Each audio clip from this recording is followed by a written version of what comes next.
दोस्तों आज हम बात करेंगे उस विवाद की जिसने कानपुर से शुरू होकर कई राज्यों तक आग फैला दी है।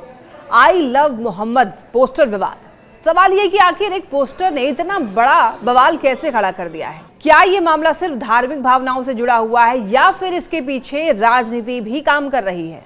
तो चलिए पूरी कहानी समझते हैं हम लोग इस वीडियो में विस्तार से। देखिए ये विवाद 4 सितंबर को बराफात के जुलूस से शुरू हुआ था, जब कानपुर के रावतपुर इलाके में बिना अनुमति के एक जुलूस निकाला गया। इसी दौरान सड़क किनारे आई लव मोहम्मद लिखा एक पोस्टर लगाया गया। हिंदू पक्ष के लोगों ने इसे नई परंपरा कहकर विरोध किया। पुलिस ने अनुमति न होने के कारण पोस्टर हटवा दिए। इसी बीच कुछ मुस्लिम युवकों ने भी दूसरे पोस्टर फाड़ दिए। पुलिस ने कार्रवाई की और मुकदमा दर्ज किया। अब देखिए शुरुआत में ये मामला काफी छोटा लग रहा था, लेकिन धीरे धीरे पूरे प्रदेश और फिर देश भर में फैल गया। कानपुर के बाद उन्नाव, भदोही, शाहजहांपुर, यहाँ तक कि उत्तराखंड के उधम सिंह नगर और महाराष्ट्र के ठाणे और लातूर में भी आई लव मोहम्मद के समर्थन में रैलियां निकलने लग गई। देखिए उन्नाव में तो हालात इतने बिगड़ गए कि प्रदर्शनकारियों ने पत्थरबाजी की और पुलिस हिरासत से 2 युवकों को छुड़ाने की कोशिश की। मजबूरन पुलिस को लाठीचार्ज करना पड़ा। महाराष्ट्र के लातूर में लाखों लोगों का विशाल मार्च निकाला गया, जहां प्रदर्शनकारियों ने प्रशासन से मुकदमे वापस लेने और पैगंबर मोहम्मद के अपमान पर सख्त कार्रवाई करने की मांग की। कानपुर पुलिस का कहना यह है कि मुकदमा आई लव मोहम्मद लिखने के लिए नहीं, बल्कि बिना अनुमति जुलूस निकालने और नई परंपरा डालने के लिए दर्ज किया गया है।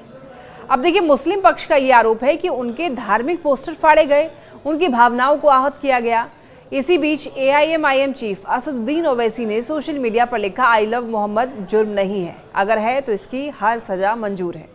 ओवैसी के इस बयान ने विवाद को और ज्यादा तूल दे दिया। अब देखिए इस मामले पर राजनीति भी गर्मा गई है। समाजवादी पार्टी ने कहा कि चाहे आई लव श्री राम हो या आई लव मोहम्मद, सबको बोलने की आजादी होनी चाहिए।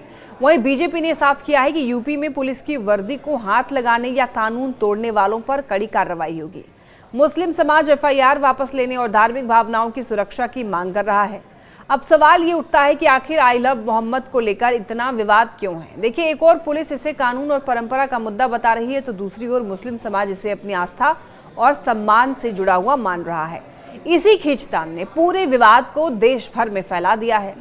तो दोस्तों ये जो मामला है सिर्फ कानपुर का अब नहीं रहा है, ये अब कई राज्यों में धार्मिक तनाव और राजनीति की नई कहानी बन गया है। तो ऐसे में सवाल ये कि क्या इस विवाद का हल शांतिपूर्ण बातचीत से निकलेगा या फिर ये और बड़ी सियासी लड़ाई का हिस्सा बन जाएगा। आपको क्या लगता है दोस्तों, आई लव मोहम्मद जैसे पोस्टर पर प्रतिबंध लगाना चाहिए या आस्था और अभिव्यक्ति की आज़ादी का हिस्सा इसे माना जाना चाहिए? अपनी राय हमें कमेंट करके जरूर बताइए।